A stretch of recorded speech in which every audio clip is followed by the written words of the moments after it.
Some viewers may find this disturbing. Viewer discretion is advised. Hi my loves, it's TROYCE and you're watching Choice TV. For today's video, I wanted to get on here and talk about the Doechii situation that's going viral. Where basically the internet did what they did best and they dug up an old ass video from 10 years ago of Doechii saying some really rude things. Well, more specifically, saying something in a rude way that pissed off a lot of people in the Asian community, and people are pretty much eating her up on TikTok about it. My face, calling me ugly and stuff. Like, she started pulling me by my hair. So she pulls me by my hair and was dragging me through the dirt. And the thing that blows me is I let her. Like, I didn't try to fight her anything. Like, I didn't try. Like, what? I just look back on this moment. I'm just like, what was wrong with you? Like, I wish somebody would try to push me today or drag me today. Not today, not Doechii, no, baby, no honey. Not gonna happen, no, not today, it's not gonna happen today. Doechii used to be a YouTuber. I actually used to watch her videos way back in the day. On top of her being a YouTuber, she used to make a lot of videos about her life, her lifestyle, and a lot of story times. But what's odd about this video, and the reason why a lot of people have been reposting a lot of clips of it, is she was simply just telling a story about how some little girl was bullying her when she was literally in the 3rd grade. And she never said anything about the girl being Asian. She just mentioned the fact that she was bullied, and she just made a reference about how, no, not today. She would never let anybody pick on her like that. No, baby, no honey. Not gonna happen, no, not today, it's not gonna happen today. Excuse my language, but fuck y'all. And honestly, fuck the internet and fuck TikTok for trying to bring petty shit like this up. Now, I get it. I'm not Asian, so I can't really speak on what's offensive and what isn't offensive. But my main perspective is this. This is a normal thing that most people do. Oh, hey, honey, how are you, honey? That's what a lot of people do. And it's not towards Asians in general. It's usually towards Chinese, Vietnamese, and Thai people. That's literally how a lot of them talk when they work in the service and hospitality industry because of trying to assimilate. Now, in my personal opinion, I completely understand why a lot of people might feel a way about this, but I'm not Asian, so it's kind of difficult for me to give my opinion without speaking for Asians.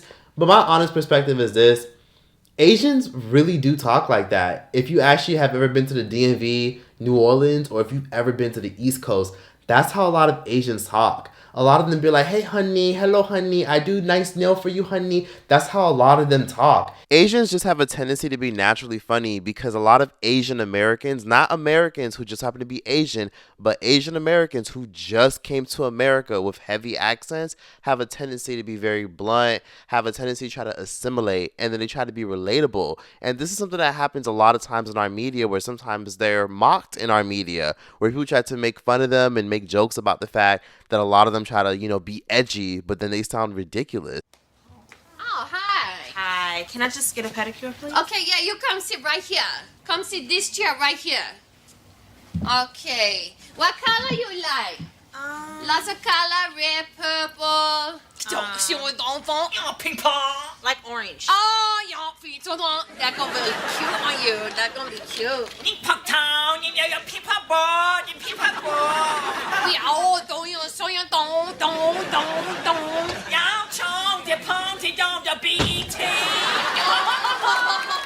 Anyone that gets their nails done by an Asian lady will be able to say that's how a lot of them talk. You know what I mean? Like, even growing up, when a lot of us watched the movie Menace to Society, a lot of us have known Asians to be either people who worked in nail salons, going to our schools, being bankers, lawyers, and much more. And I remember growing up when that movie came out, Menace to Society, as kids, people used to always be like, oh my God, hurry up and buy, hurry up and buy, hurry up and buy, literally mocking and making fun of the way Asians used to talk. Hey, look, bitch, stop following me around this motherfucker. You getting on my nerves. You hurry up and buy. This is nothing different compared to when those K-pop stars try to mock and mimic black culture and try to sound like black people. When I first saw V and J-Hope, I couldn't see them because they were too black. So, yeah, when the nights get dark, I couldn't find them. There are a plethora of videos of them perpetuating black sins and them dressing up like a lot of rappers and doing things that a lot of black people created, like speaking in AAVE and much more. But it's not something you should always take personal. Sometimes it's admiration. But that's why I say if people are going to call out Doechii, they might as well call out this shit as well. No, you ain't talking to me. 남자분들은 네. 흑인 약간 남성 네. 갱스터처럼 약간 네. 이런 분들은 좀 뭐나요? What up? What? You wanna go, man? You wanna go? And this is nothing different than what the It's Lovely Mimi lady used to do.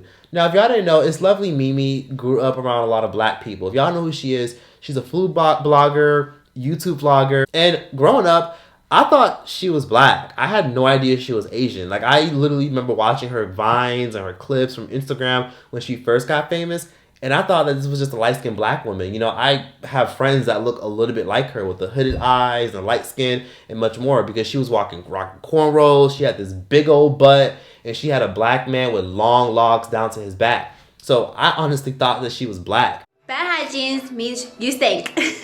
So, no niggas should smell like egg salad and no bitches should smell like tuna salad. Growed up.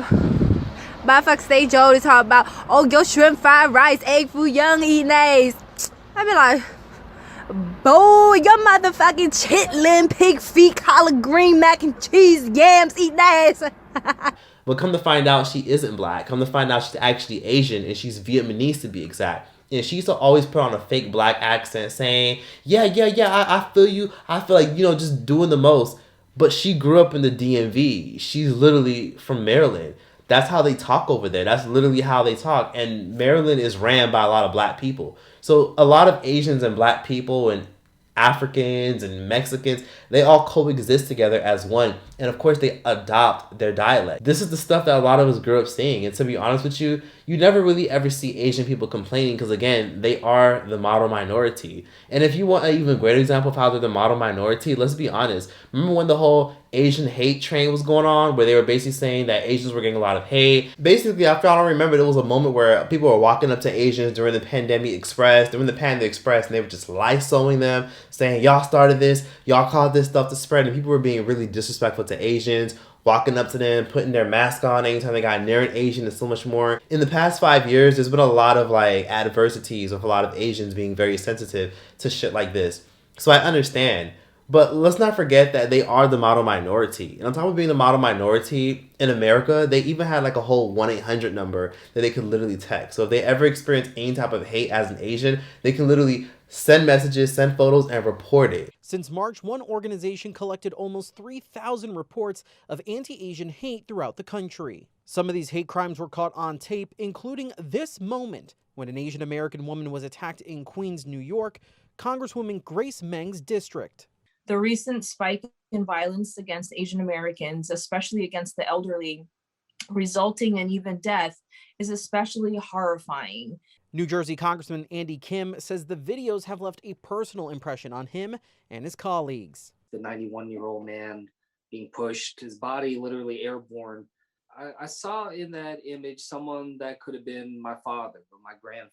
Meng introduced a resolution which passed in the House in September, condemning all forms of anti-Asian bigotry. She says the issue needs more attention and action. These acts of violence against them are unacceptable, and the perpetrators of these crimes must be punished. Lawmakers agree addressing these hate crimes will take effort from all levels of government. They have their own hotline and everything.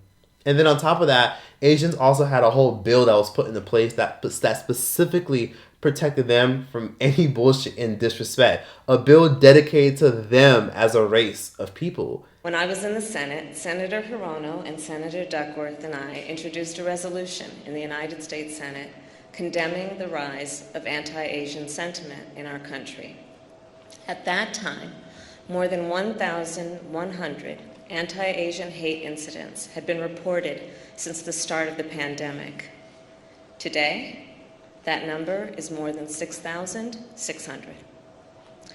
And I'm talking about incidents where businesses are being vandalized in our biggest cities and in our smallest towns. President Biden joined by Vice President Harris and members of Congress signing the Anti-Asian Hate Crimes Bill, a rare bipartisan piece of legislation that fights hate crimes and an increase in violence against Asian Americans since the pandemic began. Tensions, anxiety, and uncertainty. Interesting. So other races just get some Kool-Aid and some shake and bake, but when it comes to the model minority, people are willing to make a rare part bipartisan bill. A rare bill for a particular group of people.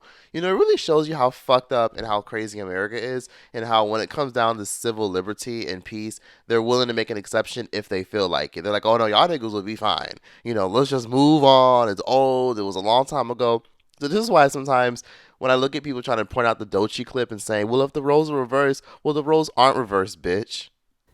And I'm like, bitch, where the fuck is my hotline? Bitch, where the fuck is my fucking bill? You know what I mean? Like, I got a lot of shit I could fucking talk about. You know what I mean? Like, if that's all I had to fucking do, I would have spread some shit a long time ago. But I'm just being honest. That's just the kind of shit that a lot of Asians had to deal with during the pandemic. So I get why a lot of Asians kind of feel a way about this. I really hope they have the same energy for Emma Stone when she played a native Hawaiian in the film Aloha. Now, it's crazy how people never really called her out. I mean, she did get called out, but it's crazy how a lot of people kind of gave her a slap on the wrist for that. She's appropriating their culture and playing that character when they could have just cast an actual Hawaiian. On top of that, let's not forget when Joe Rogan has on numerous occasions done his little Asian accent. That's exactly what they did.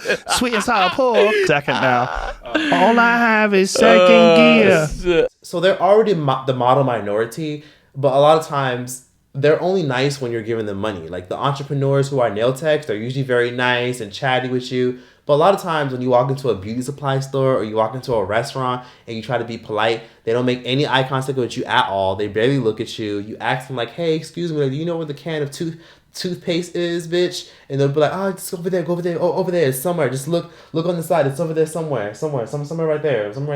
And they'll be like nasty as fuck, rude as fuck, have bad attitudes towards you. So it's just always been kind of a thing to make Asians the butt of the joke when it comes to mocking the way they speak. And not Asians as a whole, but Asian Americans who just came to America literally within this generation. But that's just my whole output on everything. I hope y'all see where I'm coming from, and I hope people can kind of reflect on what I'm saying. And if you don't, all fucking well.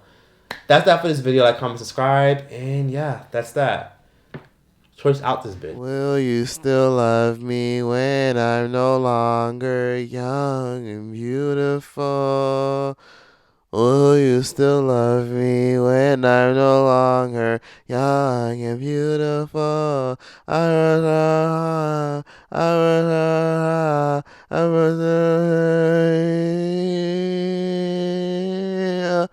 Will you still love me when I'm no longer young and beautiful?